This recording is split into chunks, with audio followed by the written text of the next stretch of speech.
तो आज भी ज़रूरत है कि इनके खिलाफ भी जो पूरा जो कॉर्पोरेट को बेच दिया जा रहा है हर चीज़, शिक्षा का तो एकदम बर्बादी, स्कूल के स्कूल बंद किए जा रहे हैं ताकि प्राइवेट स्कूल खुले। ये क्या चल रहा है? पूरा पेपर माफिया का, कोचिंग माफिया का साम्राज्य चल रहा है। उसको कौन ख़त्म करेगा? हम लोग को करना पड़ेगा। ये पूरे सिस्टम से लोग लड़ेंगे, सरकार कभी नहीं लड़ेगी। सरकार कुछ ठीक करने नहीं आती है। सरकार कॉरपोरेट से पैसा लेके जो जीतती है वो पैसा लौटाने आती है। हिंदुस्तान का संविधान we the people of India, हम भारत के लोग से शुरू होता है। We the government of India, हम भारत की सरकार से शुरू नहीं होता है। सरकार, पिछली सरकारों के खिलाफ भी लोगों ने लड़कर, हिंदुस्तान में कोई ऐसा प्रगतिशील कानून पॉलिसी नहीं आया है जो लोगों के बिना लड़े आया हो। लोग हमेशा लड़े हैं अपने अधिकारों के लिए। हिंदुस्तान को ईंट से ईंट बनाने के लिए ये लोग विकसित भारत नहीं बनने देना चाहते हैं। विकास की परिभाषा जो उनकी है कि हर चीज़ अडानी को बेच दिया जाए, हर जगह फैक्ट्रियां खुल जाएं, हर जगह बुलडोजर चल जाएं, वो हमारी परिभाषा नहीं है। आप शिक्षा को बेचकर, आप अस्पतालों को बेचकर, निजीकरण कर कर बाजार में, अभी 3 दिन पहले इंडियन एक्सप्रेस में आया था कि 11 बंधुआ मजदूर को बचाया गया है मुजफ्फरनगर में। तो ये कोई इत्तेफाक नहीं है कि शिक्षा का स्तर गिर रहा है, बंधुआ मजदूरी बढ़ रही है। आपके विकास का परिभाषा ये है कि हर जगह मैपिंग करके अडानी को ज़मीन पे ज़मीन बेचें और लोगों को शिक्षा ना दें, ताकि लोग जो हैं सिर्फ और सिर्फ बंधुआ मजदूर बनकर रह जाएं और उनकी फैक्ट्रियों में काम करें। और जब प्रतिरोध करें आप उनको जेल में डालें, क्योंकि एक जाएगा तो 10 खड़े हैं नौकरी लेने के लिए। सरप्लस लेबर बस प्रोड्यूस किया जा रहा है। NEP जैसी पॉलिसीज आ रही हैं जहाँ पे ये कहा जाता है स्किल डेवलपमेंट होगा।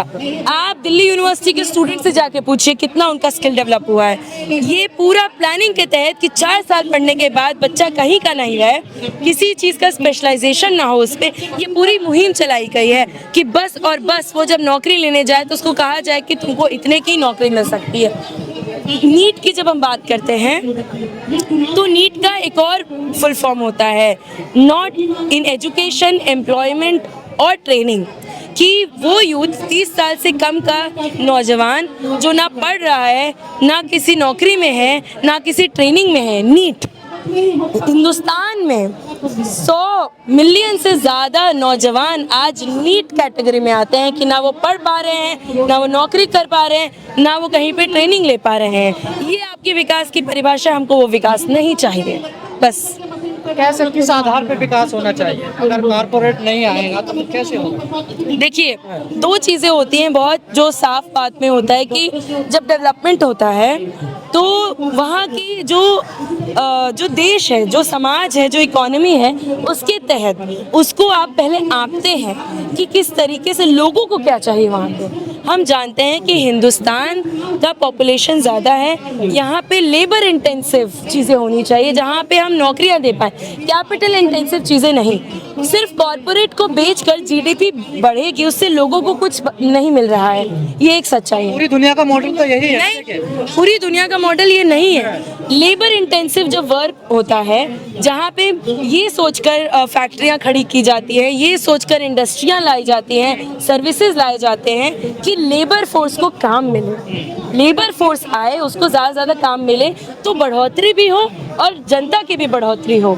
लेकिन जब हम कैपिटल इंटेंसिव काम करते हैं, जहाँ पे बड़ी बड़ी बस मशीनों पे ध्यान दिया जाता है, पूंजीपति जितना मशीन खरीद सके, वहाँ मजदूरों का बात नहीं होता कि मजदूरों को नौकरी मिलेगी कि नहीं अगर ये फैक्ट्री सेट होती है। बार बार जब फैक्ट्रियों के लिए ज़मीन खड़ी की जाती है तो कहा जाता है नौकरी मिलेगी, लेकिन हमें ये अंतर समझना पड़ेगा कि नौकरी उस फैक्ट्री, उस इंडस्ट्री से मिलेगी जो लेबर इंटेंसिव है, उससे नहीं मिलेगी जो कैपिटल इंटेंसिव है, जो लगातार बेच कर ये फैक्ट्रियाँ खड़ा कर रहे हैं। ये अंतर जनता को समझना पड़ेगा और जो जनता झेल रही है। ऐसे ही नहीं कि 100 मिलियन युवा बिना ना पढ़ पा रहे हैं, ना नौकरी ले पा रहे हैं, तो ये एक सच्चाई है। तो बिना पब्लिक को लिए कहते हैं सबका साथ सबका विकास, सबका साथ इस विकास में नहीं है।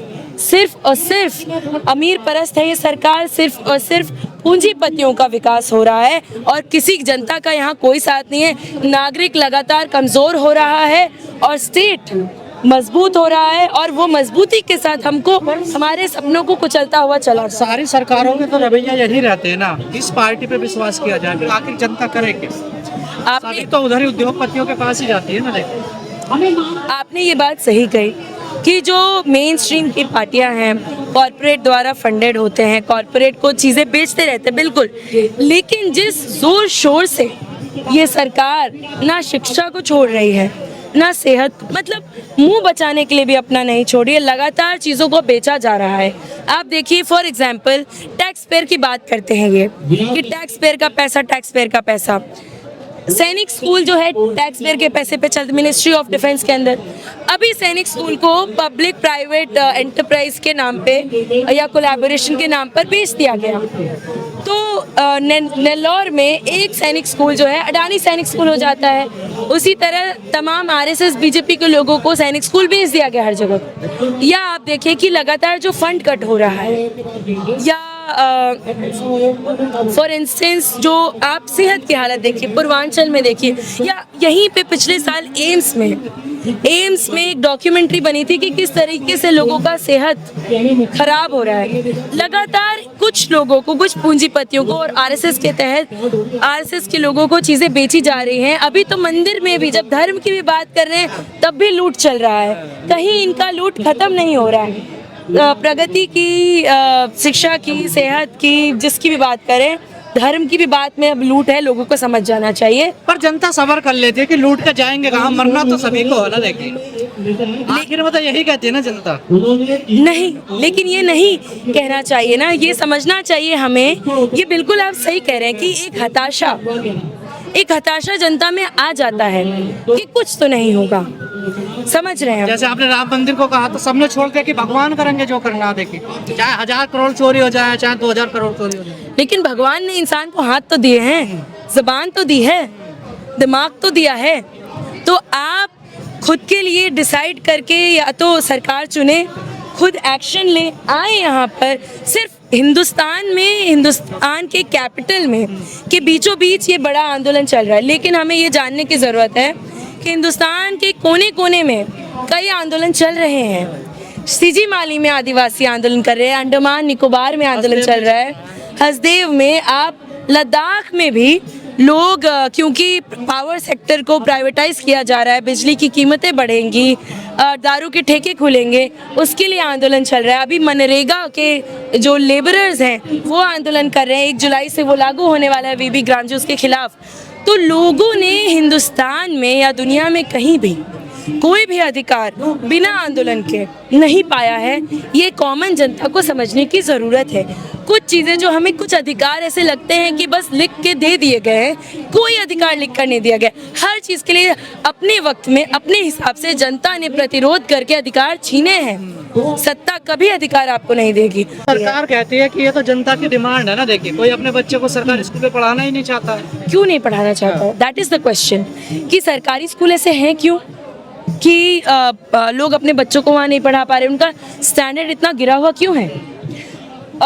JNU 268 रुपये में आज भी एक दशक से 2016 से एक पूरा आंदोलन चला है JNU को क्रिमिनल घोषित करने में, विलनाइज करने में, उसका पूरा लेजिटिमेसी वायलेट करने में। फिर भी आज भी सरकारी आंकड़े में JNU सबसे टॉप पे आता है, भले ही उसकी फंडिंग पूरे 10 साल से काटी हुई है उन्होंने। जामिया को ले लो, ये सारी सरकारी यूनिवर्सिटीज़ है ना, तो ये अच्छी चल रही हैं। NTA, सो यहाँ पे NTA की भी बात करना ज़रूरी है, क्योंकि NTA को 2017 में जब लाया गया था तो ये कहा गया था कि निजीकरण से एफिशिएंसी बढ़ती है। अब हम देखते हैं NTA आता है, सरकार अपने कंधे से उसका बोझ हटाती है कि सरकारी एग्ज़ाम हम नहीं लेंगे, लेकिन 90 से ज़्यादा पेपर अब तो लीक हो चुके हैं। और ये हमें पता जो चला है, जो नहीं पता चला पेपर लीक तो का, 90 हो गए ना, अब टेट का भी हो गया। देखिए ये तो हमें पता चल रहे हैं। जो हमें नहीं पता चले होंगे जिन पेपर लीक के बारे में, उसकी क्या गिनती होगी हमें नहीं पता। तो सरकार अपने नागरिक का जिम्मेदारी ले, सरकार अपने स्टूडेंट्स को शिक्षा देने का, अपने छात्रों को, नौजवानों को शिक्षा देने का, एक बेहतर जिंदगी देने का जिम्मेदारी ले। मोदी जी तो बड़ी तारीफ कर रहे, शिक्षा मंत्री का भी जन्मदिन था ना परसों। वही तो हाँ। 1 किलोमीटर लंबा हैप्पी बर्थडे लिखा है उन्होंने, तो वो उनकी बेशर्मी है। वो उनकी आइडियोलॉजी बताती है कि वो किस आइडियोलॉजी के तहत काम करते हैं, जहाँ नागरिक का कोई मूल्य नहीं है, उसको एकदम सस्ते दामों में वो बेचना चाहते हैं कॉरपोरेट के हाथों, और नागरिक का कोई औकात, हैसियत उनके सामने नहीं है। सिर्फ वही हैं उनके नज़रों में। He is a very narcissist person, और उनको ऑफ कोर्स वो दिखाना चाहते हैं कि उनकी सॉलिडारिटी। खुद छात्र लीडर हैं, छात्र नेता हैं, अभी जेएनयू के प्रेसिडेंट भी हैं आप। जो मौजूदा हालात, जैसे आपने कहा, बदनाम करने की जो शिक्षा केंद्रों को की जा रही है, तो इसके पीछे क्या मकसद हो सकता है आखिर सरकार? सिंपल मकसद है, बहुत एक लाइन में कहा जा सकता है कि जेएनयू जैसे पब्लिक संस्थानों जेएनयू को तो गर्व करता है ना हमारा देश, देखिए देश के लोग करते हैं, सरकार नहीं करती है। सरकार को उससे दहशत आती है, क्योंकि वो उनके खिलाफ बोलता है, उनकी सच्चाई उजागर करता है। तो शायद जब धर्मेंद्र प्रधान कहते हैं कि यहाँ दहशतगर्द हैं, तो सच में धर्मेंद्र प्रधान को दहशत आती होगी इन लोगों से, क्योंकि ये सच बोलने की जुर्रत रखते हैं, इनकी जुर्रत से उनको डर लगता है, तो शायद वो झूठ भी नहीं बोल रहे।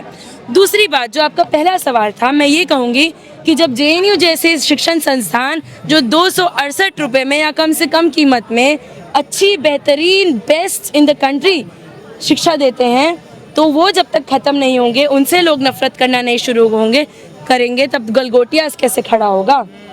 गलगोटिया जो सामंतवादी जो यूनिवर्सिटीज़ जहाँ पे ना तो आपको शिक्षा दी जा रही है, आपका खूब सारा पैसा लेकर आपके बच्चों को फ्रॉड करना सिखाया जा रहा है, लेकिन उसके बारे में कोई नहीं बोलेगा।